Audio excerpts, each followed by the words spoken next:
Ну что ж, доброе утро, дорогие наши телезрители, дорогие друзья. Я всем желаю хорошего дня. Если вдруг вы сейчас завтракаете, я вам желаю приятного аппетита. Но если вдруг вы уже собираетесь на работу, то желаю сегодня хорошенько отработать свой рабочий день. Ну а тем временем у меня в гостях преподаватель, учитель Равшан Абдрахманов. Итак, Равшан, доброе утро. Доброе утро. Как ваше настроение? Хорошо, проснулся. С праздником я вас Спасибо поздравляю. С утра уже кто-нибудь успел вас поздравить? Ну, уже с субботы, еще с пятницы поздравляют. С пятницы? Да. Уже со вчерашнего дня уже празднуете? Да, ну молодец. Слушайте, а вот, Равшан, скажите, пожалуйста, когда вы поняли, на самом деле, учитель это призвание, да? Когда вы поняли, что это ваше? Еще в 10 классе. Ух ты. Да, еще в 10 классе, когда нам дали активную практику. Так. В школе, вы знаете, то есть один раз в год есть как бы программа, когда ученики заменяют учителей. По-моему, это сегодня и есть, да? Сегодня да. День учителя, по-моему, да, в День учителя как раз, по-моему, заменяют. Ага, Да. вот Честно говоря, не помню. Ну, в общем, ладно. Да, и вот тогда как раз у меня была первая практика, моя первая практика. И я обучал английскому языку восьмиклассников. Сам я нахожусь в 10 классе, я начинаю обучать восьмиклассников. И тогда вы поняли, когда и эти 45 минут, они мне так понравились. И с тех пор я начал заниматься прям вплотную. С английским, с английским языком английский язык начал учить. И смотреть, как наши преподаватели преподают. Начал для себя находить какие-то моменты. И вот так получилось. Ну, я признаюсь честно, Равшан, я подозреваю, что вы человек, который постоянно в малине. В связи с тем, что процентное соотношение мужчин, так сказать, в учительском составе не так уж велик. Да, на самом деле, да. На самом деле, да, в штате есть 10 преподавателей, то из них 2 только мужчин. А остальные все 8 дамы, которые всегда: Равшан, доброе утро. Равшан, как у вас дела? Ну хорошо, но тем не менее, вот всем учителям обычно, да, вот, дамам дарят цветы на День учителя. Что дарят вам? Все, честно, я не могу даже прям так сказать. Начинают так, кстати, даже и есть у нас. Ну, в основном у нас шоколад, конфеты. Шоколад, конфеты? Да. Сказали, лучше мясо подарили, да? Не, я сам любитель, кстати, именно сладости. Да вы что? Да. Ну, в таком случае, если вдруг нас сейчас смотрят ученики Равшана, то тонкий намек. Человек любит сладкое. Ну что ж, хорошо. Ну, а есть ли у вас какие-нибудь коронные фразы, которые говорите только вы? Именно в преподавании? Да. Ну вот бывает на уроках.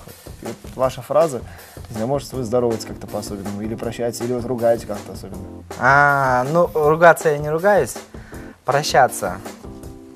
Как-нибудь так есть? Особенная фраза какая-нибудь? Ну, наверное, смотря опять же, с каким настроением придут ученики.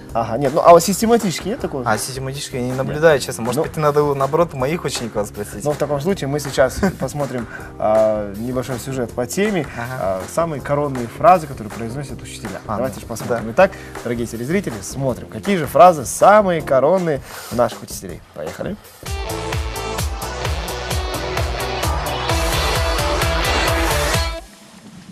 Вот я прям сразу вспомнил все свои школьные годы, когда на самом деле вот в точку все эти фразы были и имели место в моем учебном году.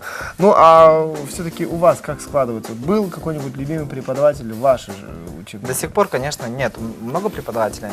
Из-за того, что мои преподаватели были хорошие, я и стал самообразованным. Правильно же? Согласен. Да. И, ну, конечно же, да, могу, конечно, выделить нескольких. И с самого начала вот Валентина Александровна, она была наша школьная. А в какой школе вы учились? Я учился в 5-й гимназии. Все понятно. Да. Но это в 5-й гимназии я закончил, а изначально, то есть это получается, я переехал с другого города. Понятно. Да. Ну, если вдруг Валентина Ивановна? Валентина Александровна. Валентина Александровна, если вдруг нас сейчас смотрит, то вам пламенный привет. Вот утренняя программа «Улыбайся» и от всего канала НБТ. В частности, я от Равшана. Ну что ж, хорошо. В таком случае вопрос следующий. Вот часто ли вы задаете своим ученикам читать литературу? Отдельную литературу? Да. Нет. В моей практике никак не наблюдается, если мы должны дать максимум именно на уроке. Потом, конечно, то есть ученики, если уже дома сидит, какая книга? Они же будут заниматься своими делами. Абсолютно с вами согласен. Да. Поэтому надо учесть, это тот момент, когда домашнее задание, ну это чисто на ответственность. И навряд ли там кто-то будет прям выделяться. Согласен. Да, минут 15 посмотрят и уйдут. Все. Абсолютно. Ну так, обложку разглядят. Да. Рошан, а вы любите читать вообще художественную литературу? Художественную литературу Не на английском языке, на русском.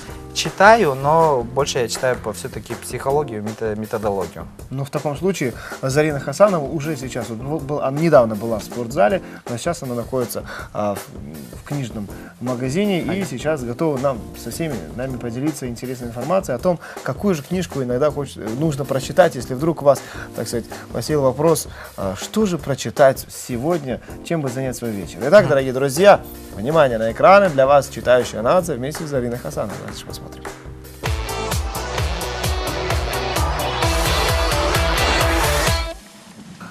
Доброго здравия, дорогие наши телезрители. Мы продолжаем с вами утренняя программа «Улыбайся» на НБТ. У меня в студии Рошан Абдрахманов, и является он преподавателем английского языка. А почему именно английский? Почему не преподаватель немецкого языка, испанского языка? Ну, в наше время же английский язык, когда я учился в школе, самый популярным был, да, английский язык. Немецкий язык, ну, туда ходили только любители. Ага. Китайского языка еще тогда не было совсем. Ну, так. Да. Французский язык мы не знали, в принципе, туда больше девочки ходили. Любил я математику, любил английский язык. С математикой у меня чуть-чуть проблемы были, потому что именно как раз профессионально, когда я захотел заниматься, мне некоторые вещи непонятные были, поэтому я не захотел. Но английский язык всегда был по душе. Понятно. А кроме английского языка, какие языки вы еще знаете? Я заканчивал Ататюрк Лату, поэтому я знаю турецкий язык. Турецкий, ну, крымский, понятно. Турецкий, кыргызский, русский язык. Ага, немецкий. Ну, там еще дополнительно, насколько знаю, есть немецкий и еще какой-то. Нет, у нас в нашем университете так не обучали. Мы учили только английский язык. У нас дополнительно сейчас так стало. У них, по-моему, насколько я знаю, сейчас еще дополнительно. Да, они выбирают. Ну, а вот были какие-нибудь с учениками смешные случаи? Ой, много каждый день. Например? Девочка не хотела, вот это получается где-то, может, лет 5 назад. Так. Маленькая девочка начала ходить ко мне на индивидуальные занятия. Так. И после этого девочка не захотела уходить домой, говорит, а у этой девочки, оказывается, не было папы, родители были в разводе, и девочка не захотела уходить и говорит, я хочу, чтобы он был моим папой. Да, да вы что? Да. Вот он. А сколько лет было? Лет 5, наверное. Чуть-чуть папа вас не сделал. А у вас вообще дети есть? Нет, еще нет. Ну, в таком случае, вы женаты? Да. А, женаты? Да. Эх, если были не женаты, я бы сказал, какой завидный жених сидит. Но, сейчас, я так думаю, вашей жене повезло с вами. Ну что ж, в таком случае, расскажите, пожалуйста, какие-нибудь курьезные случаи были во время учебы, образовательного процесса? Ну так-то сразу не вспомнить, конечно.